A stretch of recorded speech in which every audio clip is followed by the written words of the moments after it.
Muy bien, bienvenidos, bienvenidas al EDI de Ciencias Sociales. Me recordarán, soy la profesora Matilde Carlos, nos vimos en el curso introductorio y en esa oportunidad les comenté que nosotros nos íbamos a encontrar una vez por semana para tener esta materia que es el espacio de definición institucional relacionado con el área de ciencias sociales. Ustedes van a encontrar en la parte de presentación del campus el programa de la materia como para familiarizarse con los contenidos relacionados con lo que vamos a trabajar a lo largo de este año. Ahora estamos atravesando esta circunstancia excepcional y entonces, en virtud de que nos vamos a tener que ir comunicando vía online, algunas veces va a pasar que yo les dé algunas clases de este estilo, expositivas, y luego iremos haciendo trabajos e intercambiando información en los foros y demás. Les sugiero que si pueden utilicen auriculares para escuchar esta clase de manera tal de concentrar todo el tema del sonido y que no tengan tanta interferencia con el ruido ambiente, sea cual sea las condiciones en las que estén reproduciendo el video. Bueno, dicho esta presentación, nuestro espacio de definición institucional va a tener que ver a lo largo de este año con la enseñanza de las efemérides. Efemérides, si yo les preguntara a ustedes, si ahora estuviéramos en una clase presencial, yo les diría ¿qué es efemérides? Y siempre hay alguien que me responde que efemérides tiene que ver con algo que se conmemora, con las fechas patrias, ¿sí? Efeméride es una palabra que deriva de otra que es efímero, es decir, algo pasajero, algo que tiene una duración muy escasa, como ser la celebración de un acontecimiento que se produce una única vez en el año, ¿no es cierto? Muy bien.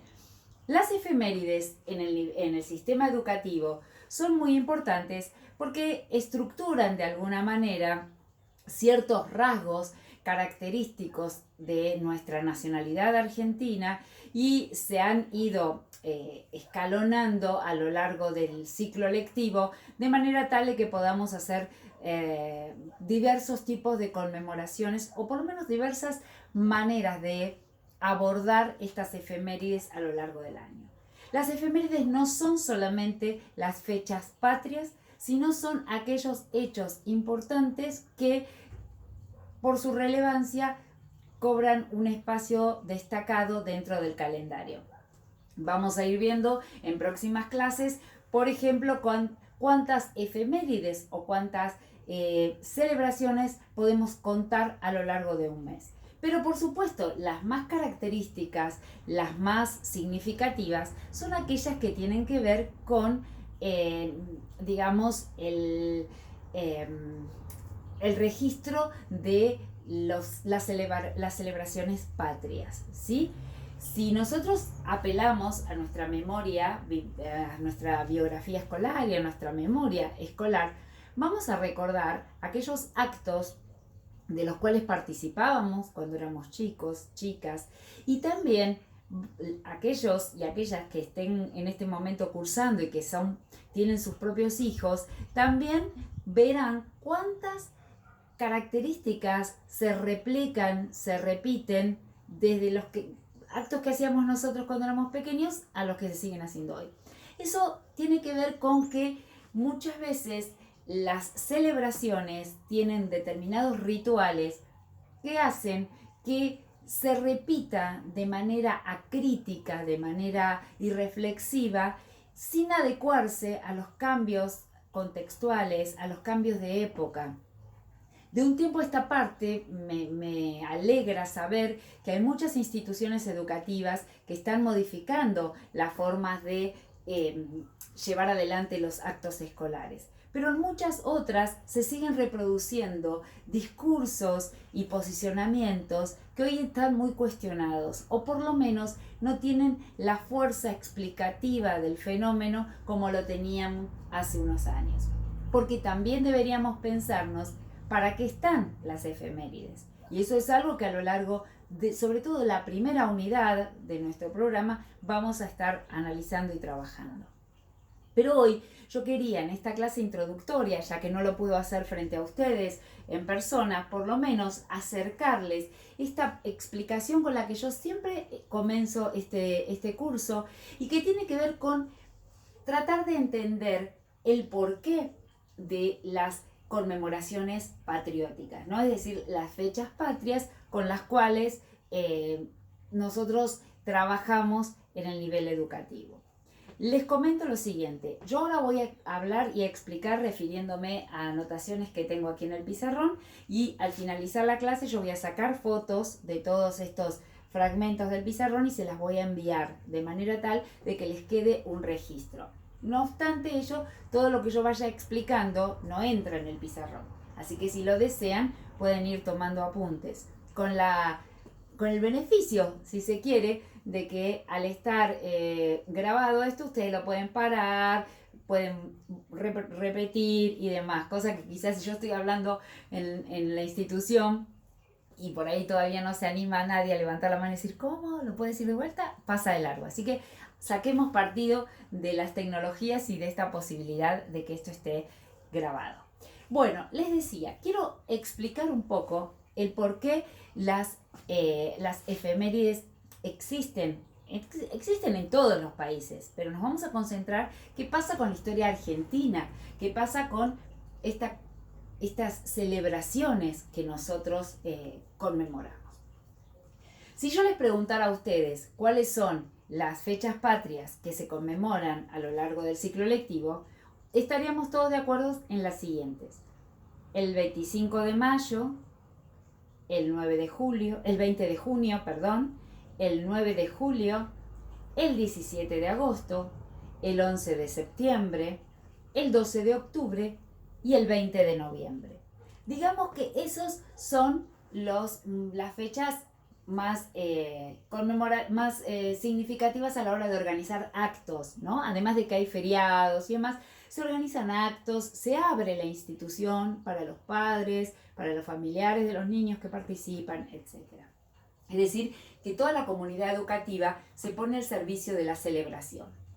Bien, en la historia argentina, nosotros deberíamos empezar a pensar en qué momento se empieza a organizar de manera tal que se consolida este país tal y como lo conocemos. Bien, ustedes recordarán entonces que el 25 de mayo de 1810 se conforma el primer gobierno autónomo. Cuando digo el primer gobierno autónomo, que muchas veces se dice el primer gobierno patrio, el primer gobierno autónomo es porque antes de él había un virreinato. Y a partir de la Revolución de Mayo de 1810, los criollos, un grupo, arma una junta de gobierno y decide llevar adelante los destinos de este territorio. Esa decisión que se toma en el Cabildo de la Ciudad de Buenos Aires requiere, digamos, ser ratificada en el interior de nuestro país, en donde había grandes focos de grupos leales a España, los llamados realistas, porque estaban a favor de la realeza española, a los que había que convencer por las buenas o con los ejércitos de que la decisión que se había tomado en Buenos Aires era la decisión que finalmente iba a triunfar para organizar este territorio. Bien, entonces, mayo de 1810, primer gobierno autónomo, luego se van a dar una serie de intentos de gobiernos en función de las dificultades, va a haber una junta grande, primer triunvirato, segundo triunvirato. En el interín de todas estas cuestiones hay ejércitos que viajan hacia el este y hacia el norte. Y en este ejército que viaja hacia el norte se encuentra un abogado al frente de las tropas, el general Manuel Belgrano, que no había hecho carrera militar, era abogado, que frente a la situación de tener que animar a sus tropas y hacerles recordar que estaban luchando por algo que era propio y que tenía que ver con esta autodeterminación de un gobierno por fuera de España, decide crear un pabellón nacional, nuestra bandera. La bandera se crea en el año 1812 y no va a ser aceptada rápidamente porque todavía no estaba tomada la decisión definitiva de independizarnos de España. La independencia finalmente se va a cristalizar el 9 de julio de 1816, cuando ya San Martín estaba luchando en el campo de batalla frente a los realistas y frente a las reacciones, tanto en el interior de nuestro país como en la capitanía de Chile y como posteriormente en el Alto Perú. Entonces, San Martín desde el campo de batalla presiona para que los políticos reunidos en el Congreso de Tucumán declaren la independencia. Pero ni la Revolución de Mayo de 1810 ni la Declaración de la Independencia de 1816 van a dar la tan ansiada organización nacional. El cuadro que yo inicio aquí inicia en el año 1853, porque ese es el año en que se sanciona la Constitución Nacional. Desde 1810 hasta el 53 hubo intentos de constitución, pero todas fracasaron porque no reflejaban los intereses de la mayoría de las provincias, que buscaban un sistema federal de gobierno contra un sistema unitario centralista que proponían los líderes porteños. Durante ese tiempo previo al 53 también gobernó durante muchos años Juan Manuel de Rosas, la provincia de Buenos Aires. Las provincias tenían una autonomía, no había un país centralizado, sino que había como conglomerados de provincias aliadas entre sí, enfrentadas a otras, en alianzas defensivas y ofensivas, pero no había el país tal y como nosotros lo conocemos y lo imaginamos. Hay que esperar hasta la Constitución de 1853 para poder asumir que estamos en un país que se propone una Carta Magna. Una Carta Magna es una constitución, es la ley suprema de un país, de la cual van a derivar todas las otras leyes. Ninguna ley de ningún código puede estar en contra de lo que propone la Constitución Nacional, que es la ley madre.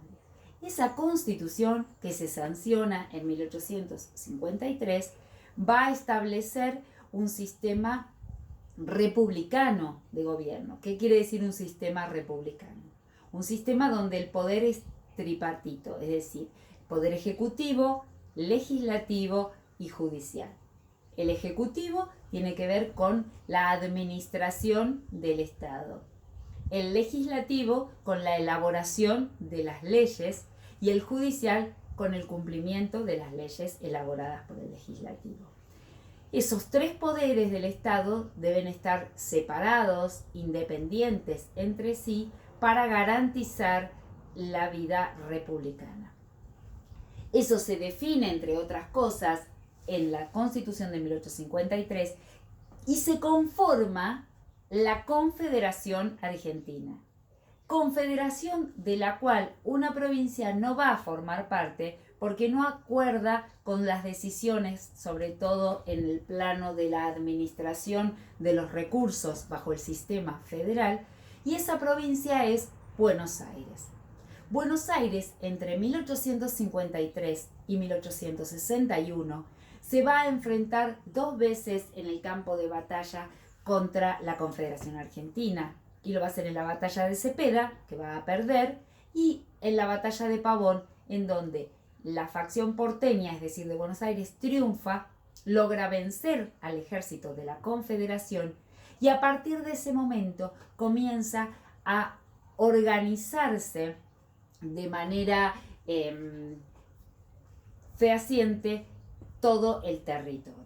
Es decir, cuando las fuerzas de Buenos Aires logran doblegar a las de la Confederación, van a aceptar algunas, por supuesto, la Constitución Nacional, pero para Buenos Aires va a significar también un triunfo en cuanto a quiénes van a ser los dirigentes y cuáles van a ser los lineamientos políticos que se van a llevar adelante de ahí en más.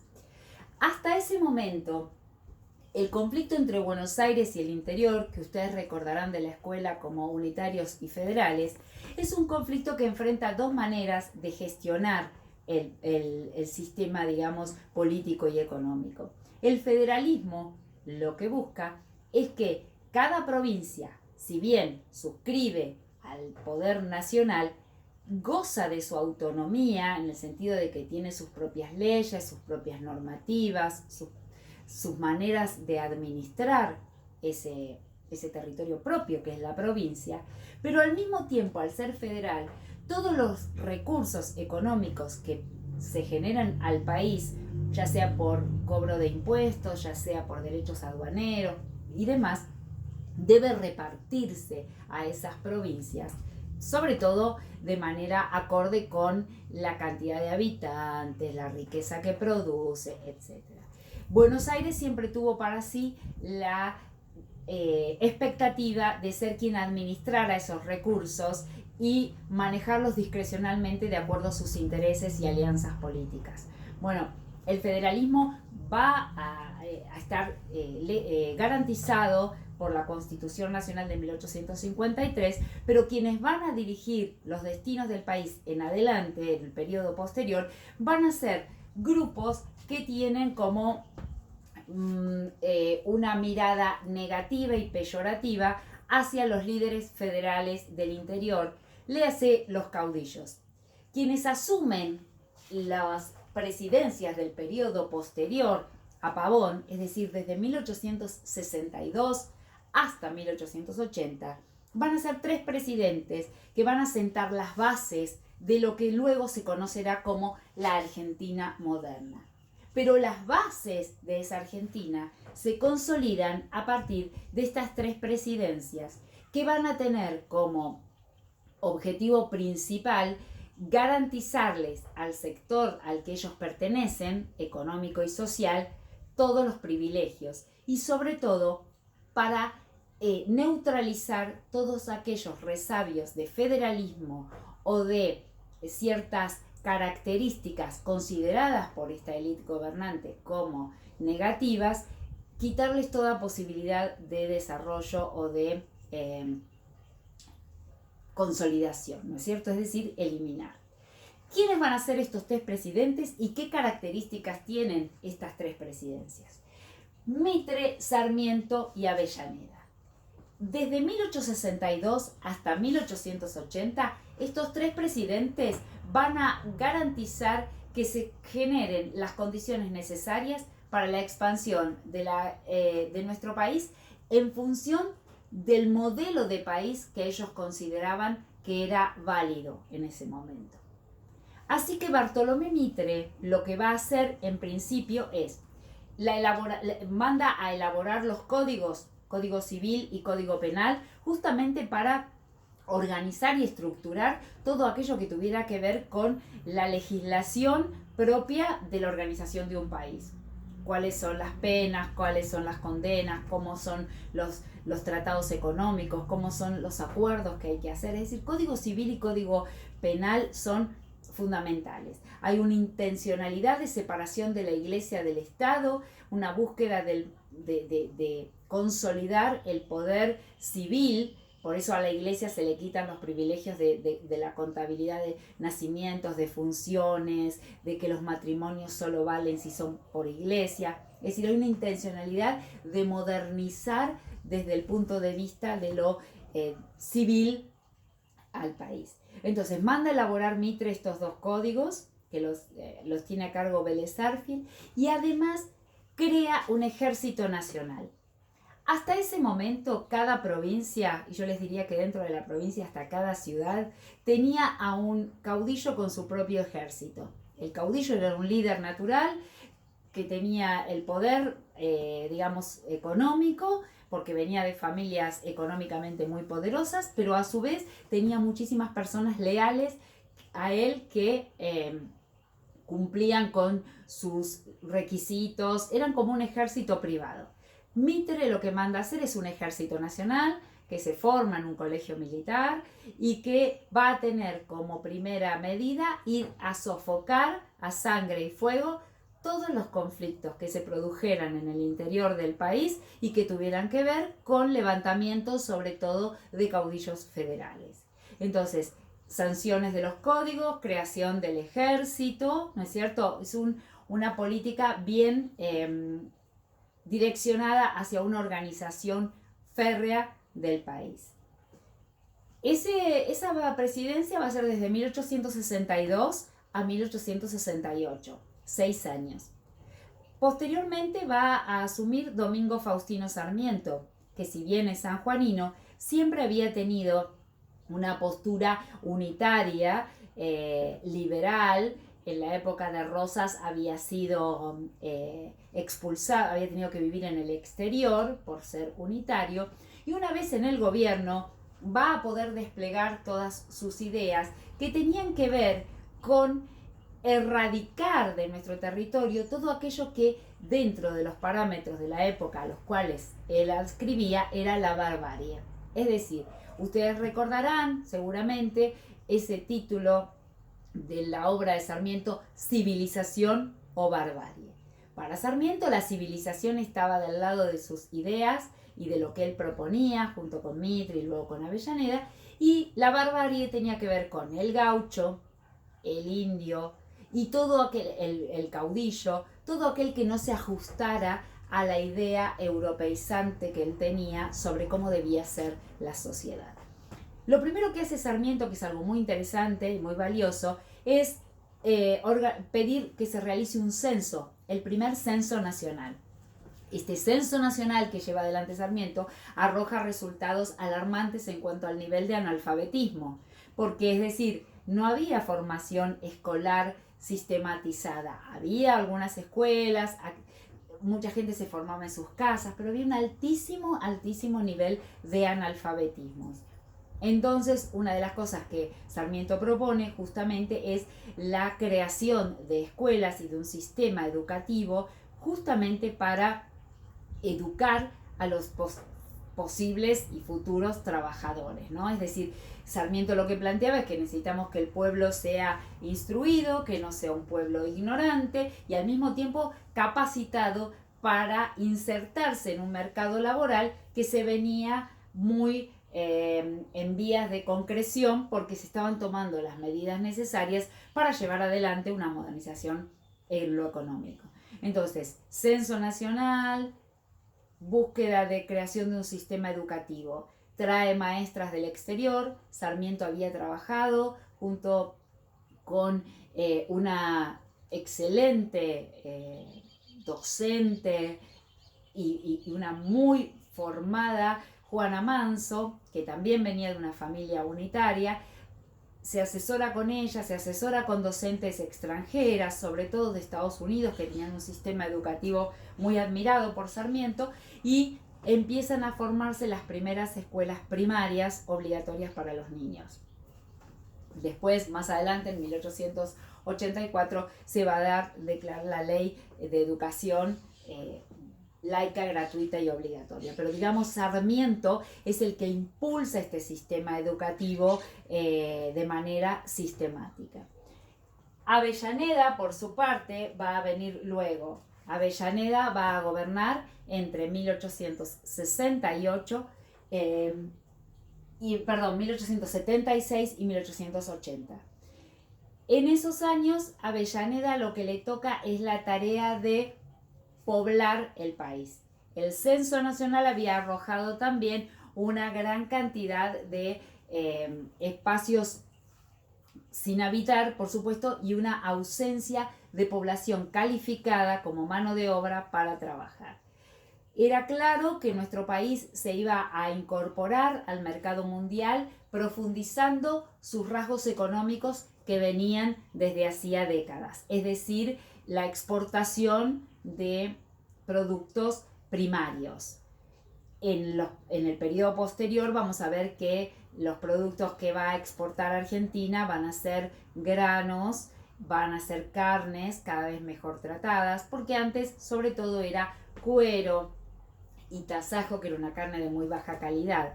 Y además se van a incorporar otros productos, como por ejemplo lana, que se extrae de la cría de ovejas. Pero eso va a ser en el periodo posterior. Entonces Avellaneda, si uno tuviera que sintetizar cuál es el aporte de esta presidencia, es el fomento a la inmigración en primer lugar. O sea, hay una necesidad de poblar un vasto territorio, como era el territorio de nuestro país, con inmigrantes Y la expectativa y las pretensiones de esta élite gobernante era que quienes vinieran a nuestro país vinieran de los países más desarrollados de Europa, como Alemania, Inglaterra y Francia, que quisieran instalarse en estos vastos territorios que tenía la Argentina y que trajeran su capacidad de desarrollo y de transformaciones económicas que eran vigentes en el viejo mundo, en Europa. Pues la gente que viene a nuestro país, las grandes masas inmigratorias, no van a responder a esas expectativas. ¿Por qué? Porque son los expulsados del sistema capitalista europeo que habían sido, víctima de la crisis, sobre todo de 1873, que dejó muchísima gente sin trabajo, muchísimas empresas que cerraron, y esos desocupados, en su gran mayoría analfabetos, son los que se suben a los barcos y vienen a América, vienen a la Argentina. En Europa se promocionaba nuestro país como una tierra de promesas, en donde estos inmigrantes podrían tener sus propias tierras, cultivarlas y prosperar. Pero cuando llegaban a la Argentina, muchas de esas promesas eran mentiras, no se cumplían, pasaban un tiempo en el hotel de los inmigrantes y luego eran librados a su suerte, muchos de ellos engrosando, las viviendas sobrepobladas como eran la de los conventillos. Entonces, esta población analfabeta que llega a nuestro país a partir del fomento a la inmigración se va a ir insertando en nuestra sociedad con sus rasgos, su idioma, sus costumbres. Les decía que todo esto se va desarrollando dentro de estas presidencias, y a Avellaneda, que tenía como ímpetu poblar nuestro territorio, sabe que hay dos sectores del país en donde el hombre blanco no ha podido penetrar. Esos dos sectores son al sur del río Salado, el río Salado que atraviesa la provincia de Buenos Aires hacia el sur, desde el río Salado hacia el sur, todo territorio ocupado por pueblos originarios. Y en la zona de Chaco, Formosa, norte de Corrientes, otro grupo de pobladores originarios de tipo guaraníes, tobas y demás. Entonces lo instruye a su ministro de guerra, que era Roca, Julio Argentino Roca, a emprender lo que se denominó, con un eufemismo que no responde a la realidad, la campaña al desierto. Porque uno no manda un ejército excelentemente preparado y armado a combatir a un desierto, ¿no es cierto? Ese pretendido desierto estaba superpoblado de pobladores originarios, ¿no es cierto? Los aborígenes. En el sur teníamos los tehuelches, los mapuches, los onas, yámanas, los araucanos que iban y venían de la frontera con Chile, ¿no es cierto? En el norte, como les dije, los matacos, los tobas, los quilmes. O sea, había gran cantidad de pueblos originarios ocupando esos territorios.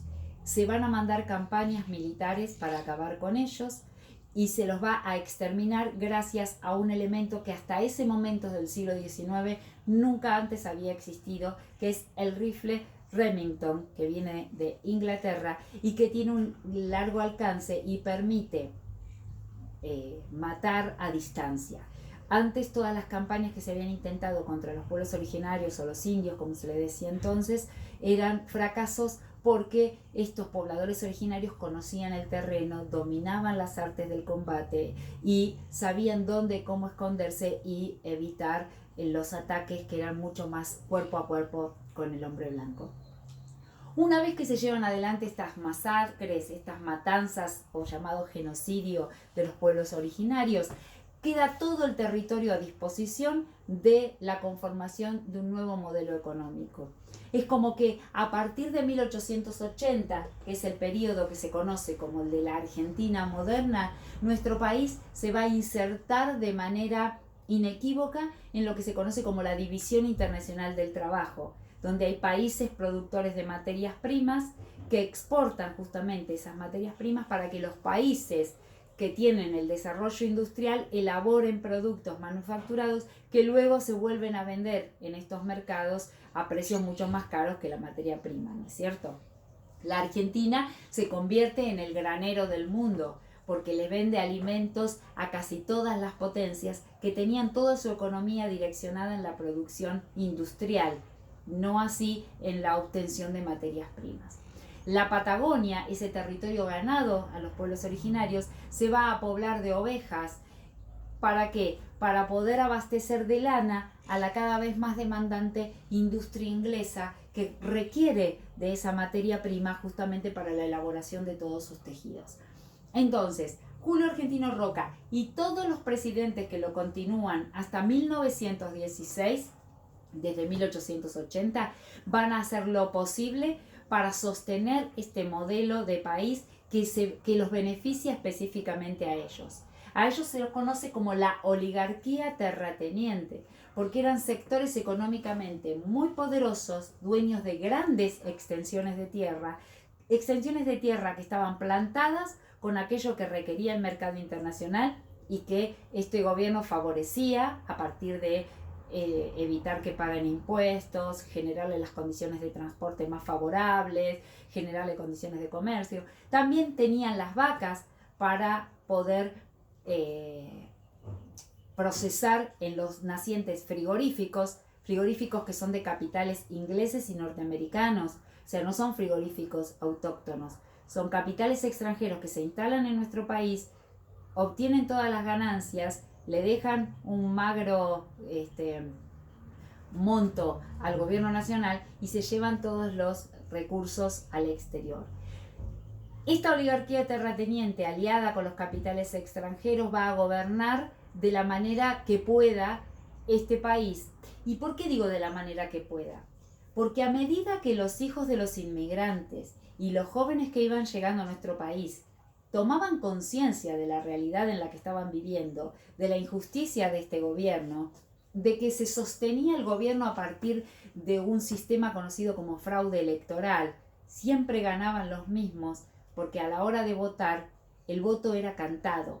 Uno iba a un lugar y te decían, ¿por quién vota? ¿Por A o por B? Y al lado tenías a tu patrón que ya antes te había dicho que tenías que votar por A. O tenías a alguien mirando ahí que cuando vos salías decía, yo le voy a decir al jefe que vos no lo votaste. Entonces, los que votaban, que eran los varones y de cierta edad y que supieran leer y demás, estaban condicionados por este sistema fraudulento. Entonces, estos jóvenes hijos de inmigrantes, estos jóvenes que llegan a nuestro país también con ideas propias, políticas que en Europa ya estaban funcionando, como el socialismo o el anarquismo, que tenía un poder de choque muy fuerte, comienzan a pujar porque haya otras alternativas de gobierno, otras alternativas. Por supuesto que cada vez que los grupos se manifiestan,